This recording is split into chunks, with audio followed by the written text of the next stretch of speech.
Assalamualaikum warahmatullahi wabarakatuh. Innal hamdalillah nahmaduhu wa nasta'inuhu wa nastaghfiruh wa na'udzu billahi min syururi anfusina min sayyiati a'malina may yahdihillahu fala mudilla lahu wa may yudlilhu fala hadiyalah. Asyhadu an la ilaha illallah wahdahu la syarikalah wa asyhadu anna Muhammadan 'abduhu wa rasuluhu la nabiyya ba'dah. Allahumma salli ala sayyidina Muhammad wa ala ali sayyidina Muhammad kama sallaita ala sayyidina Ibrahim wa ala ali sayyidina Ibrahim wa barik ala sayyidina Muhammad wa ala ali sayyidina Muhammad kama barakta ala sayyidina Ibrahim wa ala ali sayyidina Ibrahim innaka Hamidum Majid. Amma ba'du. Bapak-bapak yang kami hormati, alhamdulillah pada malam hari ini kita masih diberikan nikmat oleh Allah Subhanahu wa taala, dimudahkan langkah kita untuk menghadiri majelis ilmu pada malam hari ini. Mudah-mudahan kehadiran kita membawa keberkahan untuk kehidupan kita dan memudahkan langkah kita untuk masuk ke dalam surganya Allah Subhanahu wa taala. Baik, materi kita pada malam hari ini adalah hadis arba'in yang ke-9. Hadis arba'in yang ke-9. Judulnya Al-akhdhu bil yasiri wa tarkut ta'sir, yaitu mengambil yang mudah dan meninggalkan yang menyulitkan. Mengambil yang mudah dan meninggalkan yang menyulitkan. An Abi Hurairah Abdurrahmani ibni Sakhr radhiyallahu anhu qala, dari Abu Hurairah yaitu Abdurrahman bin Sakhr radhiyallahu anhu qala, Abu Hurairah berkata, sami'tu Rasulullah sallallahu alaihi wasallam yaqul, aku pernah mendengar baginda agung Rasulullah sallallahu alaihi wasallam bersabda, mana haitukum anhu fajtanibu, apa saja yang aku larang kepada kalian maka hendaklah kalian menjauhinya. Wa ma amartukum bihi fa'tu minhu mastata'tum, dan apa saja yang aku perintahkan kepada kalian maka laksanakanlah semampu kalian. Fa innama ahlakal ladzina min qablikum, sesungguhnya yang membinasakan atau yang menghancurkan orang-orang sebelum kalian, kathratu masailihim, adalah banyak tanya, wakhtilafuhum ala anbiyaihim, dan berselisih dengan nabi-nabi mereka. Rawahul Bukhari wa Muslim. Hadis ini diriwayatkan oleh Bukhari dan Muslim. Baik, hadis yang ke-9 ini diriwayatkan dari Abu Hurairah. Abu Hurairah itu seperti yang kemarin sudah pernah kita bahas, beliau ini termasuk salah satu sahabat yang paling banyak meriwayatkan hadis. Ada berapa yang diriwayatkan dari beliau? 5.374 hadis ya. Ini yang paling banyak ya. 5.374 hadis. Nah, Abu Hurairah ini sebenarnya bukan nama asli. Abu Hurairah ini adalah julukan. Dan ada sebuah kisah yang disampaikan oleh Ibnu Abdul Bar tentang faktor atau sebab kenapa Abu Hurairah ini dijuluki dengan Abu Hurairah. Ya. Nama aslinya adalah Abdurrahman. Ya, ini nama asli ketika sudah masuk Islam ya. Nama dulu ketika masih pada zaman jahiliyah adalah Abdu Syamsin. Ya, Abdu Syamsin. Nama ketika masih jahiliyah. Kemudian ketika sudah Islam ya diganti menjadi Abdur Rahman.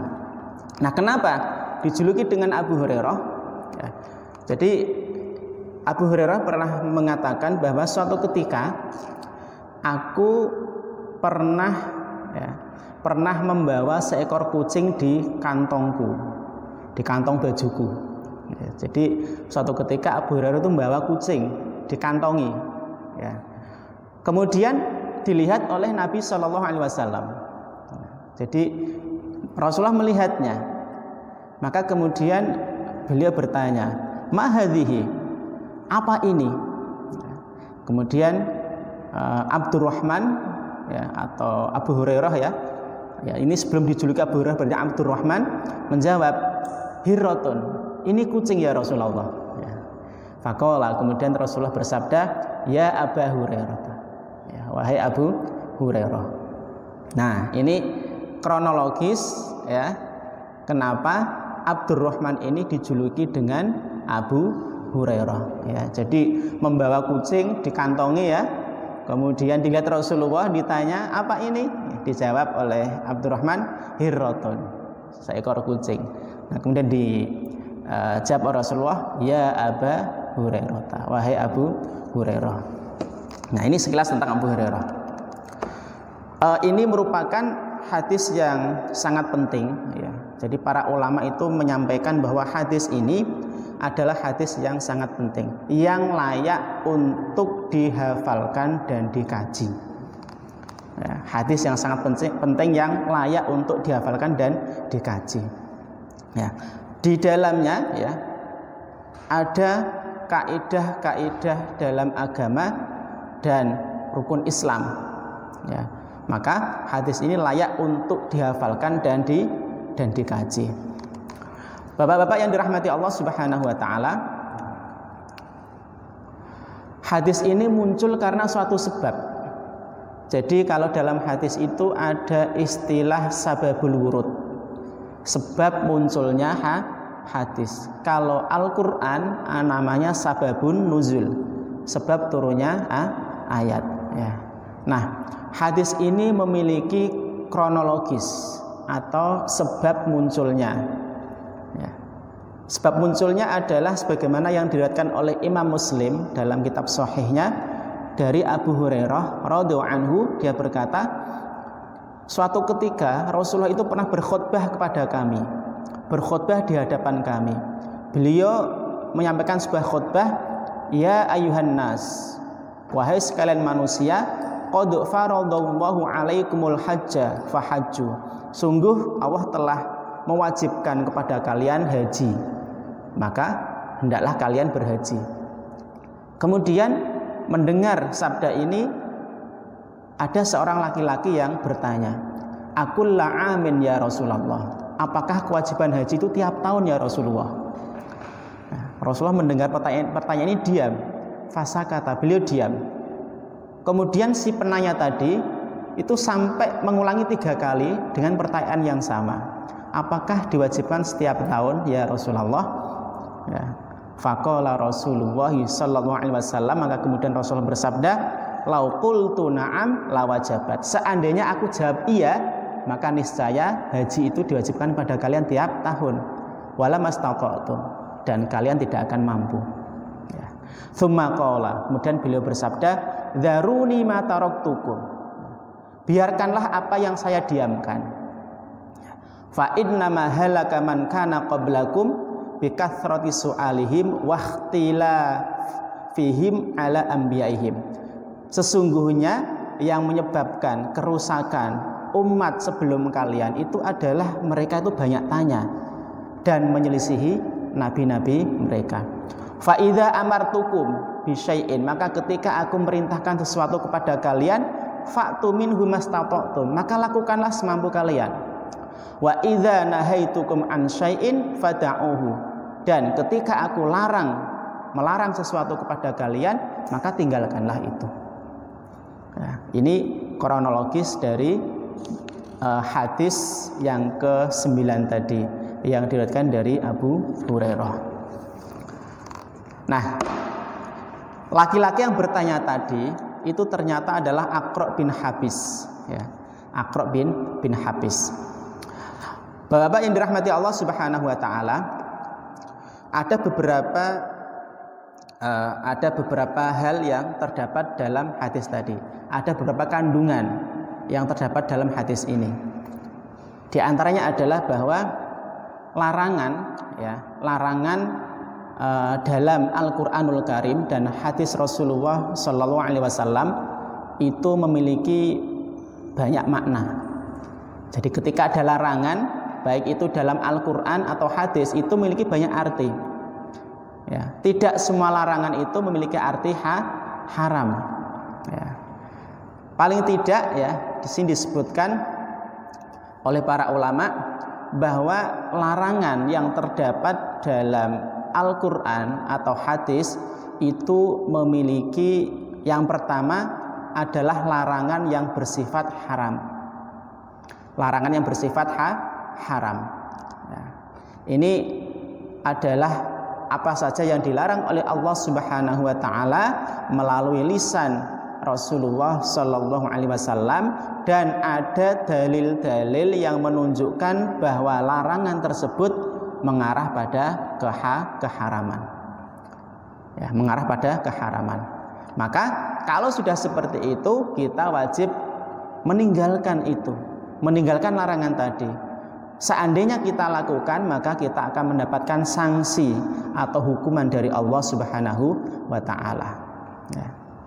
Seandainya kita lakukan, maka kita harus meninggalkan. Contohnya adalah misalnya ketika ada larangan berbuat zina. Ini kan jelas ya. Jelas, dalilnya jelas dalam Al-Quran, juga dalam hadis Rasulullah Sallallahu Alaihi Wasallam. Nggak ada ulama mengatakan zina itu halal, nggak ada. Semuanya sepakat bahwa zina itu adalah haram. Kemudian mengkonsumsi minuman keras, ya, ini juga haram. Ya. Larangan yang bersifat haram. Membunuh, ya, ini juga haram.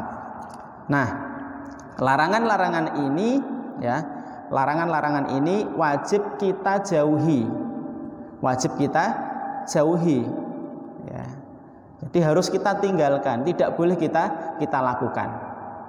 Kemudian yang kedua adalah larangan yang bersifat makruh. Tadi yang pertama larangan bersifat haram, yang kedua adalah larangan yang bersifat makruh.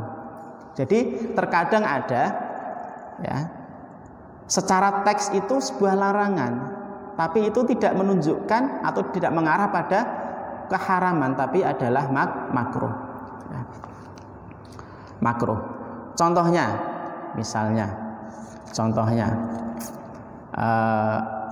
ketika kita dilarang mengkonsumsi bawang merah dan bawang putih ketika hendak pergi ke masjid. Jadi ketika kita hendak ke masjid sholat jamaah itu tidak boleh kita mengkonsumsi bawang merah ataupun bawang putih. Ini larangan, ini dilarang. Tapi larangan ini bersifat makruh, bukan haram. Ya, bukan haram. Ya, jadi larang ini bersifat makruh, bukan haram. Kenapa dimakruhkan? Karena kalau kita mau ke masjid terlebih dahulu mengkonsumsi bawang merah atau bawang putih, itu bisa menimbulkan aroma yang tidak sedap dan itu bisa mengganggu jamaah yang lain. Ya, ini kaitannya tidak larang untuk menyakiti orang lain, membuat orang lain nggak khusyuk, ya, karena ada aroma yang tidak sedap. Ya, ini larangan bersifat makruh.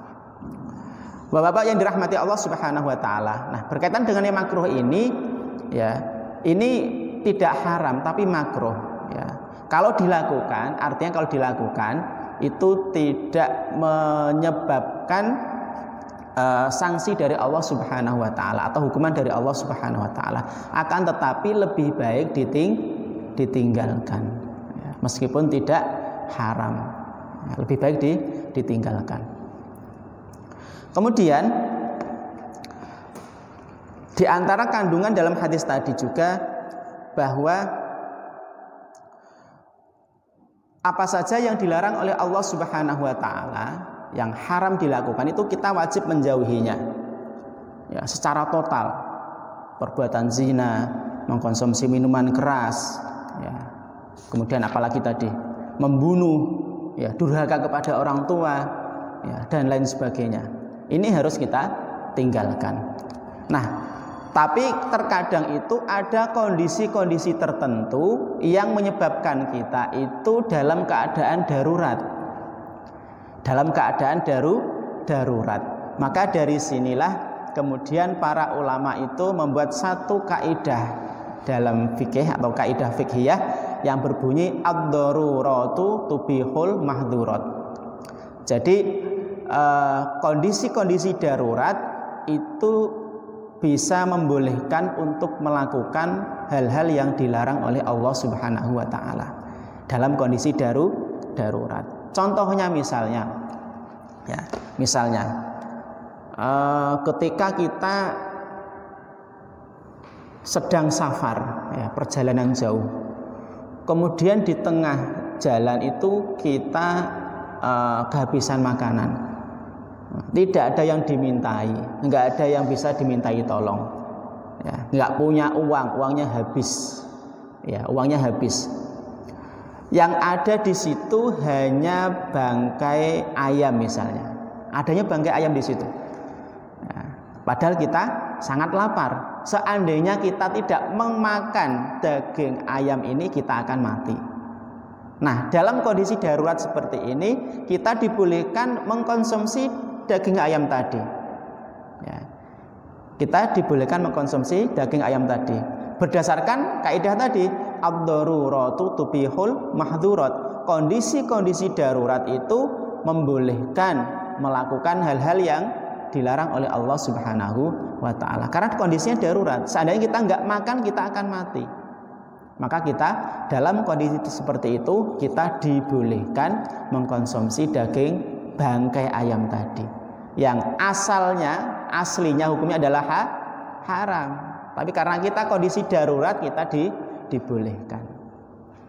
Tapi ini juga jangan jablas. Merasa keenakan, dimakan sampai habis, sampai kenyang, tidak boleh.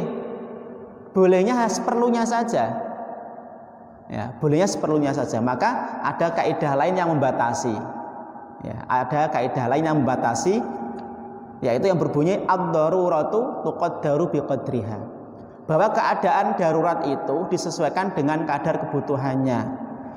Makan ya seperlunya, yang penting sudah bisa menyelamatkan nyawa kita, sudah cukup. Jangan dijablas ke rasa enak, kok dibakar enak, ternyata ya bangkai ayam sampai kenyang, sampai habis, tidak boleh.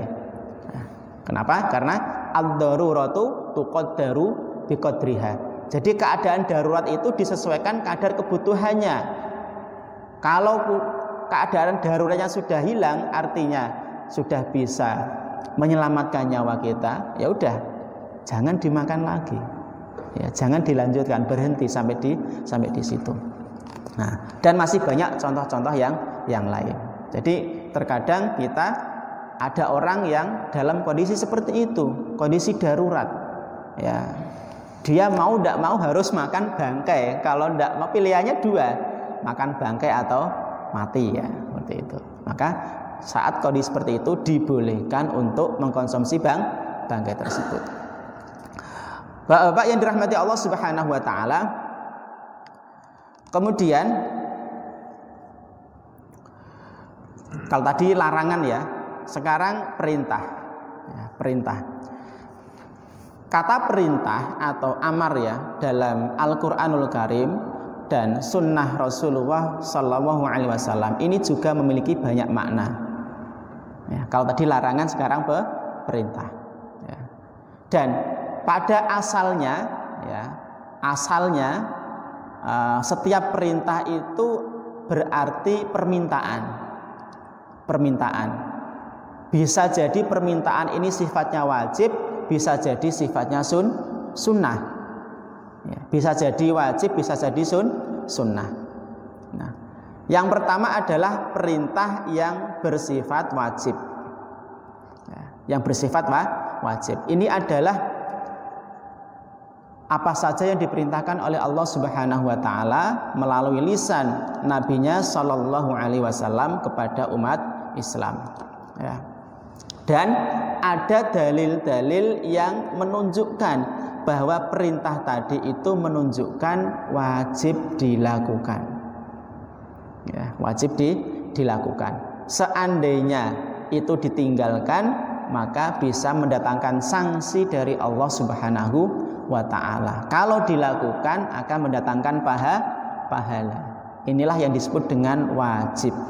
Jadi wajib itu kan perkara yang harus dilakukan. Nek dilakukan dapat pahala, kalau ditinggalkan mendapatkan dosa atau sanksi. Nah, ini istilahnya adalah wajib. Contohnya misalnya perintah sholat. Dalam Al-Quran banyak, dalam hadis juga banyak, dan banyak dalil yang menunjukkan bahwa perintah sholat ini adalah wajib, tidak sunnah ya. Maksudnya sholat 5 waktu ya, adalah wajib. Kemudian perintah untuk melakukan puasa Ramadan ya, ini juga wajib ya. Kemudian perintah untuk memerintahkan pada kebaikan dan mencegah dari kemungkaran. Nah, ini wajib dilakukan. Ya, ini wajib dilakukan. Kecuali kalau ada hal-hal yang menyebabkan seseorang tidak boleh melakukannya. Misalnya belum terpenuhi syarat-syaratnya. Ya, misalnya sholat. Ya, sholat syarat wajibnya itu kan diantaranya berakal ya. Ya, maka bagi orang yang nggak waras akalnya tidak wajib karena belum memenuhi syarat. Ya, yang wajib sholat hanya orang yang berakal. Orang yang nggak waras, orang gila itu tidak wajib. Ya, tidak wajib. Maka bagi orang gila tersebut sholat tidak wajib karena akalnya tidak waras. Ya, akal tidak waras. Atau ada penghalang yang membuat orang itu terhalang tidak bisa melakukan kewajiban. Contohnya wanita sedang haid. Ya, wanita sedang haid. Nah, ini Bapak yang dirahmati Allah Subhanahu wa taala, ya, kalau ada hal seperti itu ya, belum memenuhi syarat wajibnya dan ada penghalang, berarti tidak wajib dilakukan. Tapi kalau sudah terpenuhi syarat wajibnya dan tidak ada penghalang, kok tidak melakukan, ya ini nanti akan mendapatkan sanksi dari Allah Subhanahu wa ta'ala. Kemudian yang kedua adalah perintah yang bersifat sunnah. Perintah yang bersifat sunnah. Ini adalah apa saja yang Allah perintahkan melalui lisan Nabi-Nya Shallallahu Alaihi Wasallam dan ada dalil-dalil yang menunjukkan bahwa perintah ini mengarah pada sunnah bukan wajib. Nah, artinya apa? Sunnah itu, iya, kalau dilakukan mendapat pahala, kalau ditinggalkan tidak mendapatkan sanksi atau siksa. Nah, jadi nek dilakoni dapat pahala, nek ditinggalkan tidak dapat siksa. Ini namanya sunnah atau mandub. Ya, sunnah atau mandub. Contohnya adalah misalnya banyak ya. Misalnya sholat rawatib, sholat sunnah rawatib, qobliyah maghrib, ba'diyah maghrib, qobliyah isya, ba'diyah isya, ya, qobliyah subuh. Ini adalah sunnah. Artinya kalau ditinggalkan kita tidak akan dapat sanksi. Ya. Kalau dilakukan dapat pahala. Ya. Tapi meskipun demikian, ya kita berupaya untuk melakukannya. Ya. Karena apa? Dengan melakukan sholat-sholat sunnah ini, maka itu bisa menyempurnakan sholat wajib yang kita lakukan yang belum sempurna. Ya, seperti yang pernah kami sampaikan bahwa ketika sholat wajib seseorang itu ketika dihisab oleh Allah itu kok ternyata kurang sempurna dalam pelaksanaannya, maka itu bisa disempurnakan dengan sholat-sholat sunnah yang dia lakukan. Nah, ini kalau dia punya tabungan sholat sunnah. Nah, kalau nggak punya tabungan sholat sunnah gimana? Ya berarti tetap tidak sempurna. Maka di sini pentingnya kita ya, melakukan ibadah-ibadah sunnah. Ya.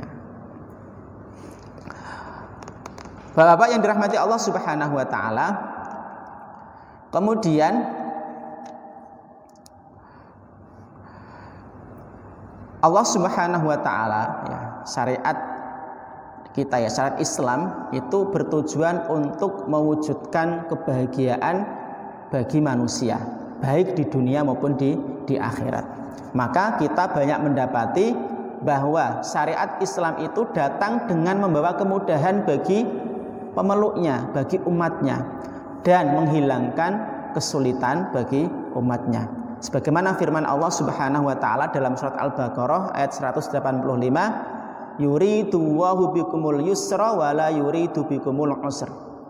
Allah itu menghendaki kemudahan bagi kalian dan tidak menghendaki kesulitan bagi kalian. Kemudian sabda Rasulullah juga, inna hadzal dina yusrun. Sesungguhnya agama ini, agama Islam ada yusrun. Inna hadzal dina yusrun. Sesungguhnya agama Islam ini adalah mudah. Yassiru, ya, maka permudahlah. Wala tu'assiru, dan jangan persulit. Ya. Jadi kita diperintahkan mempermudah, jangan mempersulit. Hadis riwayat Bukhari. Nah, contohnya misalnya di antara kemudahan yang diberikan oleh syariat Islam kepada kita adalah ketika Allah Subhanahu wa taala membolehkan bagi musafir yang sedang perjalanan jauh di bulan Ramadan itu untuk tidak berpuasa. Kalau mempersulit kan nggak boleh ya. Mbok rekoso kaya apa ya harus puasa. Tapi bagi musafir ya, yang mengadakan perjalanan jauh itu dibolehkan oleh Allah untuk berbuka, artinya boleh tidak berpuasa. Ya, ini kan kemudahan, ya, kemudahan. Begitu juga bagi orang yang sakit, ya, orang yang sakit juga diberi kemudahan. Kalau sakitnya itu, kalau dia berpuasa kok menambah parah sakitnya, maka dia boleh tidak berpuasa.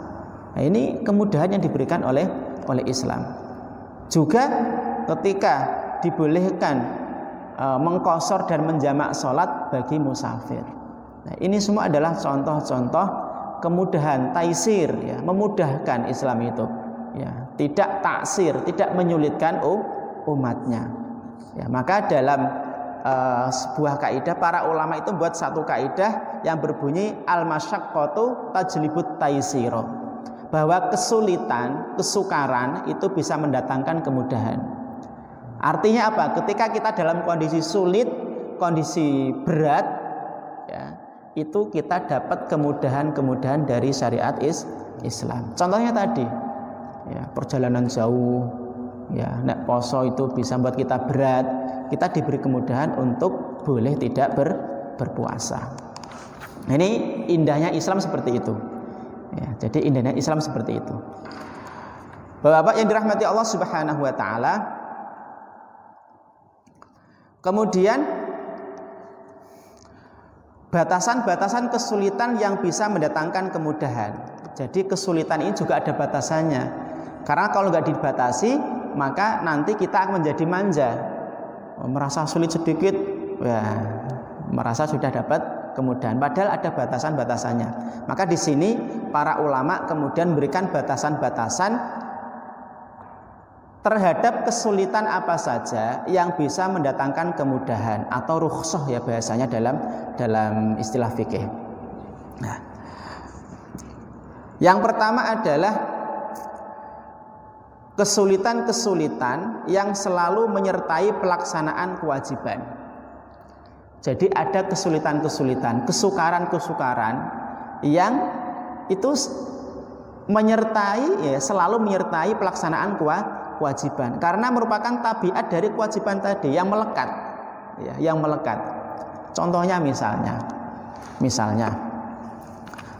orang yang sedang berpuasa di bulan Ramadan, dia tidak boleh kemudian membatalkan puasanya hanya gara-gara sangat lapar.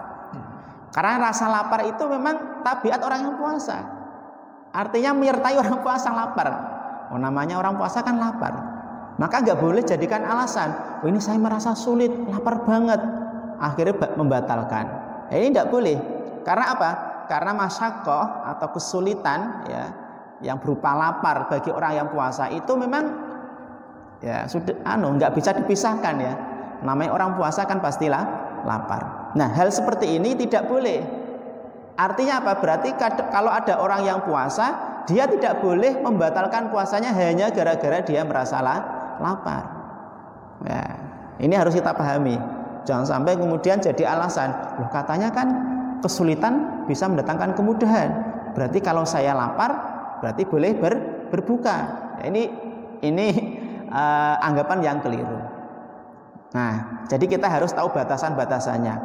Nah, karena lapar itu merupakan tabiat ya, yang selalu menyertai pelaksanaan kewajiban puasa, maka itu tidak bisa kita jadikan sebagai alasan untuk tidak berpuasa.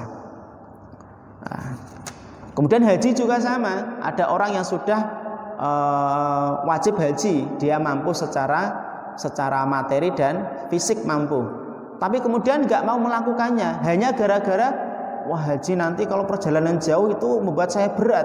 Ya, artinya nggak mau haji. Tidak boleh seperti itu. Namanya haji kan memang ya perjalanan jauh. Ya, itu sudah menjadi sesuatu yang melekat ya, kesulitan yang melekat pada pelaksanaan ibadah haji.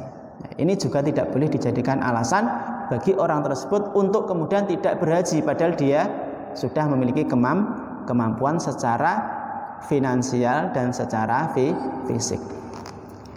Kemudian yang kedua adalah kesulitan-kesulitan yang tidak merupakan tabiat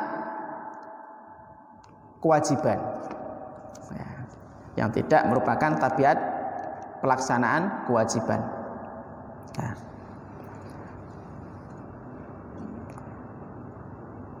Nah, ini ada dua macam ya.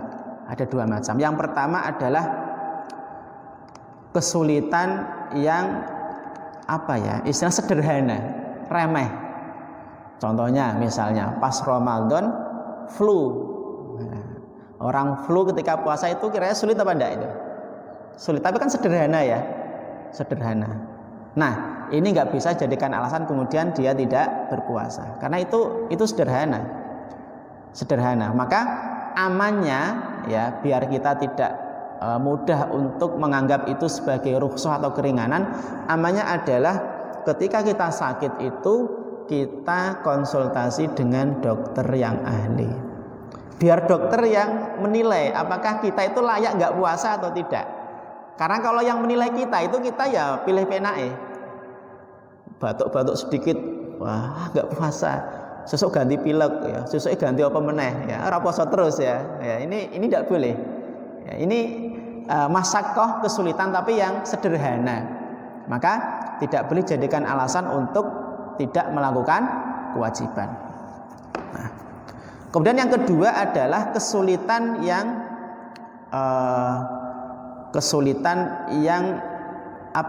yang berlebih ya. Kesulitan yang berlebih. Contohnya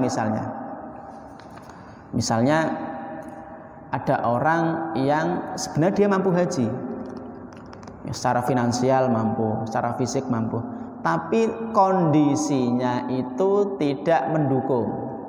Nah, saya contohkan adalah seperti kondisi pandemi COVID-19 seperti ini ya. Secara finansial mampu ya, secara fisik mampu, tapi kondisi keamanan kesehatan itu nggak mendukung ya, karena nanti akan menimbulkan bahaya yang lebih besar kalau memaksakan diri untuk melakukan ibadah haji. Maka kondisi seperti ini ya, membolehkan bagi kita untuk tidak melaksanakan ibadah haji. Karena apa? Pertimbangan keamanan kesehatan ya, bahkan pertimbangan keselamatan jiwa kita. Nah, jadi seperti itu ya. Jadi meskipun secara finansial kemudian secara fisik ya itu mampu ya, wajib berhaji, tapi karena kondisi ada COVID-19 ya, maka menyebabkan kita ya boleh untuk tidak melakukannya. Maka kemarin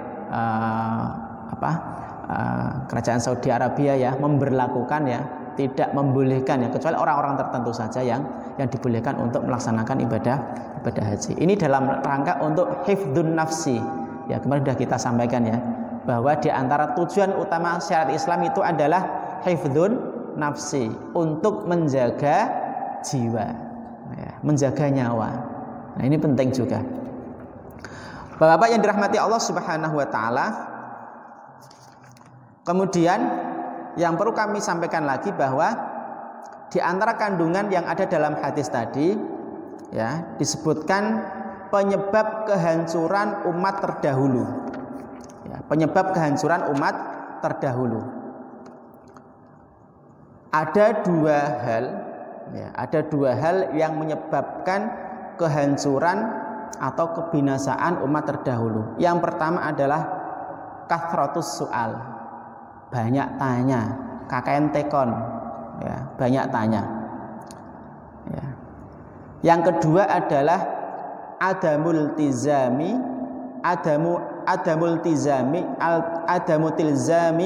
syar'illah. Ya, tidak komitmen terhadap syariat Allah. Ini yang kedua. Jadi yang pertama adalah banyak tanya, yang kedua tidak komitmen terhadap syariat Allah Subhanahu wa taala. Nah, ini yang menyebabkan kehancuran umat terdahulu. Ya, akan tekok ya. Akan tekok. Ya, nek diperintahkan tuh nggak langsung melakukan tapi banyak tanya. Ya, karena padahal banyak tanya itu justru bisa memberatkan. Ya, bisa memberatkan. Misalnya ada perintah untuk apa gitu ya, ditanya perintah menyembelih ayam misalnya, ditekoki ayamnya lanang apa wedok. Ya, nek dijawab lanang, warnanya piye gitu. Ya, punya jalu apa enggak? Wah, ini kadang memberatkan malah. Ya. Justru kalau diam udah dilakukan itu aman, tapi gandeng banyak tanya itu malah berat, malah akhirnya nggak mampu melakukan. Nah, ini seperti itu ya. Ya. Baik, kemudian, nah, ada pertanyaan-pertanyaan ya, ada beberapa pertanyaan yang ada dalam kehidupan kita ya. Ya, jadi ada beberapa macam pertanyaan. Ya. Yang pertama itu ada pertanyaan yang sifatnya itu diperintahkan. Pertanyaan yang sifatnya diperintahkan. Ya. Diperintahkan. Ini ada 3 macam. Yang pertama adalah fardhu ain. Fardhu ain berarti wajib. Ya. Apa itu? Yaitu bertanya tentang masalah-masalah agama dan hukum-hukum syariat Islam yang wajib kita lakukan. Contohnya, tanya tentang tata cara sholat. Sholat kan wajib kita lakukan ya. Itu wajib. Ya. Wajib.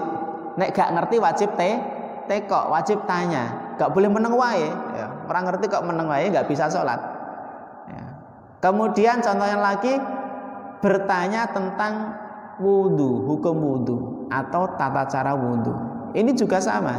Karena wudu itu wajib, berarti kita wajib mencari tahu piye to carane wudu sing bener. Nah, tanya tentang tata cara puasa dan lain sebagainya. Nah, ini hukumnya wajib. Kemudian yang kedua adalah pertanyaan yang diperintahkan tapi sifatnya itu fardu kifayah. Nah, tadi fardu ain ya. Fardu ain itu artinya setiap orang itu wajib ya. Wajib ngerti caranya sholat, wajib ngerti caranya wudu, caranya puasa dan lain sebagainya. Nah, yang kedua ini sifatnya adalah fardu kifayah. Artinya tidak wajib bagi setiap muslim, tapi sebagian saja. Contohnya adalah mendalami tentang hadis, tentang tafsir, mendalami tahfidzul Quran. Nah, ini tidak harus setiap muslim, tapi sebagian. Ya, sebagian. Ya, ada yang hafidz Quran, ya. Kemudian ada yang ahli hadis, ada yang ahli tafsir. Ya. Ini sifatnya tidak wajib bagi setiap muslim. Kemudian yang ketiga adalah yang sifatnya sunnah. Yang sifatnya sunnah. Contohnya adalah bertanya tentang amalan-amalan yang bisa mendekatkan diri kita kepada Allah Subhanahu wa taala sebagai tambahan dari amalan yang sifatnya wajib. Misalnya tanya tata cara sholat duha, carane puasa sunnah Senin Kamis, ya.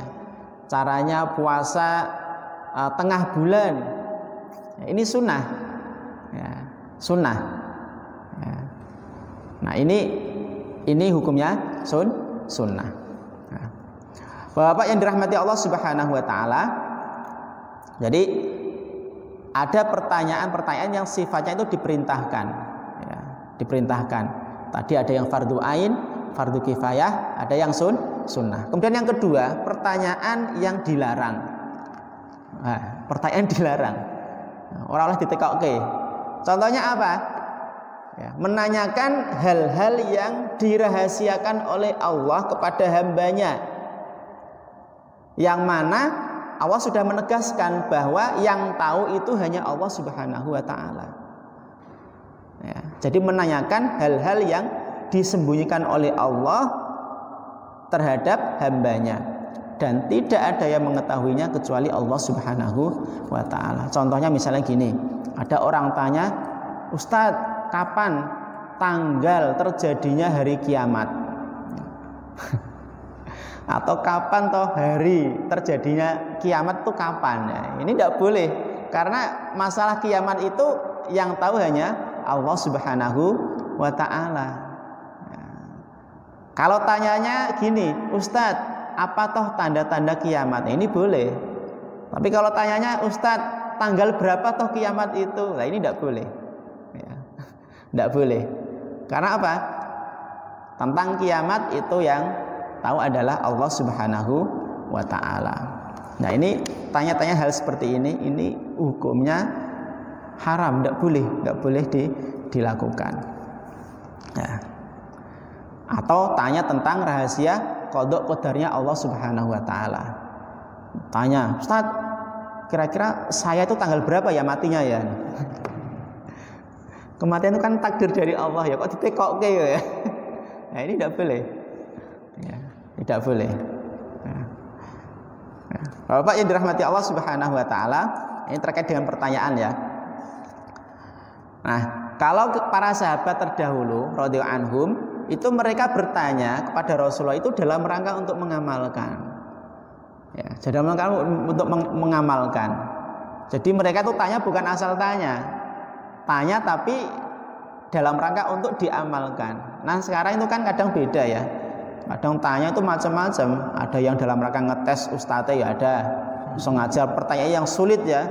Ya, biar nggak bisa jawab ya. Ini sengaja seperti itu. Itu juga ada. Ada juga banyak juga yang bertanya karena memang ingin bertanya untuk diamalkan. Nah, ini para sahabat dulu itu kalau tanya kepada Rasulullah itu untuk dalam rangka diamalkan. Contohnya adalah ketika seorang laki-laki bertanya kepada Rasulullah SAW, ya Rasulullah, wahai Rasulullah, inna narkabul bahro, sesungguhnya kami itu sedang naik kapal, wanah milu ma'anal qalila minal ma, sedangkan kami itu membawa sedikit air. Jadi perbekalan air kami yang kami bawa itu sedikit. Fa'in tawaddo'na bihi atosna, yang mana kalau kami gunakan air tersebut ya untuk wudu, maka kami akan kehausan. Afana tawaddo'u bima'il bahri, apakah kami boleh berwudu dengan air laut? Ini pertanyaan seorang sahabat kepada Rasulullah sallallahu alaihi wasallam. Faqala Rasulullah sallallahu alaihi wasallam, kemudian Rasulullah menjawab, huwa at-tahuru ma'uhu, laut itu airnya suci dan bisa mensucikan. Al-hillu maitatuhu, bangkai yang ada di laut itu halal. Nah, ini pertanyaan yang disampaikan sahabat Nabi di sini ini dalam rangka untuk diamalkan, karena mereka matur bahwa mereka itu sedang naik kapal, kemudian bawa bekal air yang sedikit. Kalau digunakan wudu, maka mereka akan kehausan. Ya. Apakah mereka boleh berwudu dengan air laut? Dijawab oleh Rasulullah bahwa laut itu airnya suci dan mensucikan. Kemudian mereka berwudu dengan air air laut. Nah, ini dalam rangka diamalkan. Nah, pertanyaan-pertanyaan seperti ini, ya ini boleh, bahkan dalam satu kondisi malah wajib, ya, malah wajib dilakukan. Nah, Bapak yang dirahmati Allah Subhanahu wa taala, kemudian dalam hadis tadi juga ada kandungan, ada anjuran untuk menghindari perselisihan dan menganjurkan untuk bersatu, ya, ya, untuk menggalang persatuan. Nah, jadi kalau kita bawa konteks dalam konteks kita sekarang, kita itu hendaknya semangat kita itu untuk mempersatukan, bukan untuk mencerai-beraikan. Nah, dalam hal-hal yang sifatnya itu masih khilafiyah, perbedaan pendapat, sudahlah ya kita toleransi, ya kita toleransi. Toh yo kitabnya sama, ya Al-Quranul Karim, rukun imannya sama, rukun Islamnya sama, ya kita banyak samanya. Maka kita hendaknya mengedepankan persatuan. Jangan berpecah belah hanya hal-hal yang itu adalah masalah-masalah furu'iyah, masalah cabang. Nah, ini ya, jadi semangat kita itu untuk menyatukan, bukan untuk mencerai-beraikan. Bapak-bapak yang dirahmati Allah Subhanahu wa taala, kemudian di antara kandungan hadis tadi adalah bahwa berpegang teguh terhadap syariat adalah jalan menuju persatuan. Jadi berpegang teguh pada ajaran Islam ini adalah jalan untuk menuju persatuan umat Islam. Artinya apa? Hal-hal yang sifatnya itu masih furu'iyah, nah, sudah kita toleransi, ya, toleransi. Ada ungkapan dari salah satu ulama atau sebagian ulama ya menyampaikan bahwa nata'awan ala mattafaqna, mari kita saling bahu membahu, saling tolong menolong terhadap hal-hal yang kita sepakati. Wa natasamah fi makhtalafna, dan mari kita saling bertasamuh, saling berlapang dada, bertoleransi terhadap hal-hal yang kita itu beda pendapat. Nah, ini ungkapan yang bagus ya, yang semangatnya adalah untuk persatuan, bukan untuk perselisihan. Karena persamaan kita tuh banyak, ya, lebih banyak daripada perbedaan di antara kita. Nah, ini di antara beberapa kandungan yang ada di dalam hadis yang ke-9 dari kitab Al-Arba'in An-Nawawiyah, yaitu judulnya adalah tentang al-akhdhu bil yasir wa tarkut ta'sir. Jadi mengambil yang mudah dan meninggalkan yang menyulitkan. Barangkali itu yang bisa kami sampaikan, ada kurang dan lebih mohon maaf. Aqulu qouli hadza wa astaghfiru lakum. Wassalamualaikum warahmatullahi wabarakatuh.